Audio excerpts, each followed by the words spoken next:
And this is the current chart. And right now, just this very second, the IC of the collective is on Bellatrix, which I'm not surprised, and that's going to move all day long, but it just happened to be when I pulled it. And then Mars at 0 degrees, pulling over to Neptune in the subconscious. You've got the moon opposing, well, and then Mercury's about to be out of Aquarius. Mercury's about to go back into Capricorn too. Libra just got out of Vega, a galactic blood hole, literally, like the swamp. Venus pulled out of the swamp. Now on the shore, realizing you're a mystical mermaid, serpent being, fucking whatever you need to be, but you just washed up on a shore. Now you're having to transmute. That's where Venus is right now, trying to getting as close to the pole. It's 4 days, so we're stationing right now. So realize Venus is stationing right now, right? I think that's why I had to decorate that whole beach place, because I decorated here last night. And also, when Natalie gets off her call, I'm going to go through January with y'all, because the way the energy works in January, there's a mirror reflection that happens in the 33. So even, I don't know if y'all remember, but when we started doing StarMates and stuff, and we had done everything in 2 weeks, and then I said we had to stop manifesting because we have to stop so everything can catch up. Well, when I left here in November, everything that's happened until me getting back here right now was it catching up and forming exactly what it is it was going to all be. Because now we have now I've got a clear plan. I've got some clear objectives. It's very focused.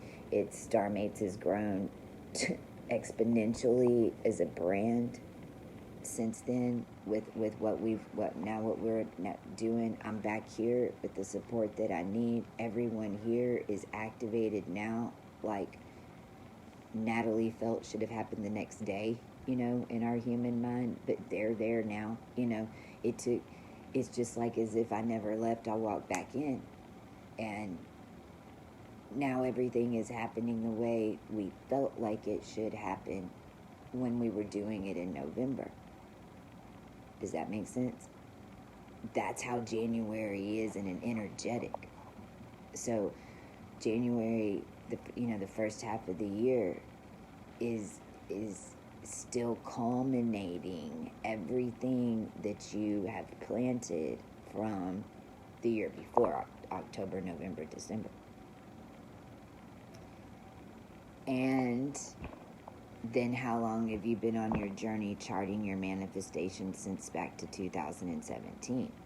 Because each year that you go back from there till 2017, your January is a culmination of that year prior, from that October to December.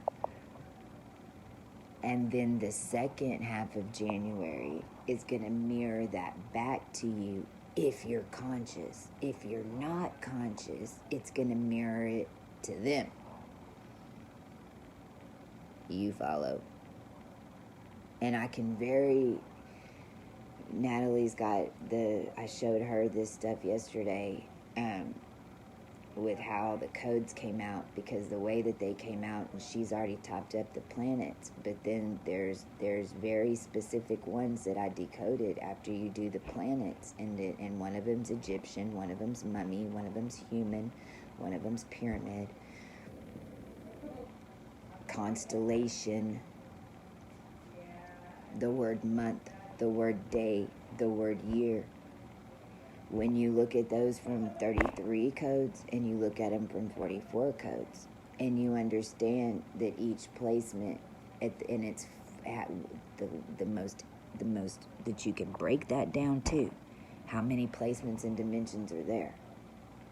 And when you understand how that's hitting you, meaning in the 33 programs, most of them hit you to your core. If you are not under the awareness that you are the sun and that you are interacting and the planets are interacting and working with you, they will run you. When you're aware that you're connected into all of it, then you'll have it instead of having to have the wreck or to get sick, whatever that frequency is, it's sent to your core, to your bone, a charge to you. Instead, it's going to happen in the etherics, because you've got a connection on the 7th dimension that's holding a connection that's showing you a timeline or da-da-da-da-da. You have extra, it takes you higher from it so that it's not attacking your core every time. And it's so very clearly seen in the codes how even as you break down the codes, when we start dealing with the months, because January and like February specifically, February like loops in the middle of the month. January mirrors, but February loops right around Valentine's Day. And whenever you see the codes, you're like, oh my God, it's a heart chakra thing. It's emotional bullshit. That's what that is. But then it's that they're looping dimensions. So it's like, because they're seeing a pattern as if you're the projector. Our bodies were always projecting our story. They just had screens up to capture them. And our bodies project our story so far out from our human that's walking, you'd never be able to figure it out and see it. It still boggles our minds. But it's because our projection is going so far out. The beings that can see it from the other side see it clear as day. But we're just walking around. But we're the projector. We're the star. If you're a star, you're the star. You're projecting from way out there. Well, you know, whenever we stand and sun comes in and it's got those bubbles and you can see those different color bubbles lining up, well, imagine each one of those bubbles got their own control panel and each one of them's got their own voyeurs. So each one of those bubbles has its own version of what the projection even looks like. But it's still moving around in unison with your physical body and what you're doing. This is how they did it.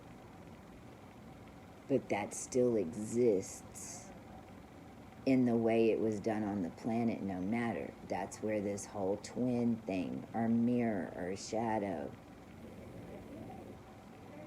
because all it is you coming from the right or coming from the left from a totally different perspective. It's just like you blew out in a meteor, and then all your meteor parts are coming back together. And this happens to be a piece of your meteor that landed in the goddamn desert. And then you're going to meet a piece of your meteor that landed in the fucking jungle. And then you're going to meet a piece of your meteor that landed in a castle. And then you're going to meet a piece of your meteor that landed on a farm. Each one of those pieces grew up differently, have a totally different life experience, same story, different perception to why you end up meeting them. And typically it might even be because they think they're coming at you. Something would have to produce such a drive to seek you out. They got to find you. So what's going to make you find somebody on Earth What's going to make you find somebody on Earth? 2 things, love or hate. 2 things that's going to make you, think of this from a super soldier perspective. 2 things on Earth that are going to make you not give up: love and hate. And that is it. So a lot of our unions and things like the Joker story and those type things or whatever, all that was different fractals, but that had, and in the nature of how blood's done here, it has to coagulate, it has to reform, one of them has to become dominant. And then everything else has to fall in line once the dominancy is complete. And that's where we're at now. But that don't mean that those shadows still don't exist and aren't there, or those reflections, right? The whole point is now that the dominant energy is maternal on this planet, we understand. We can explain this. People are getting it. They're hearing us. They're hearing us from the inside out. It's trippy as fuck, ain't it? We're their subconscious. Just wait till Mercury goes direct and Venus goes direct. We're gonna freaking shit ourselves, y'all. Like, we literally might. I might.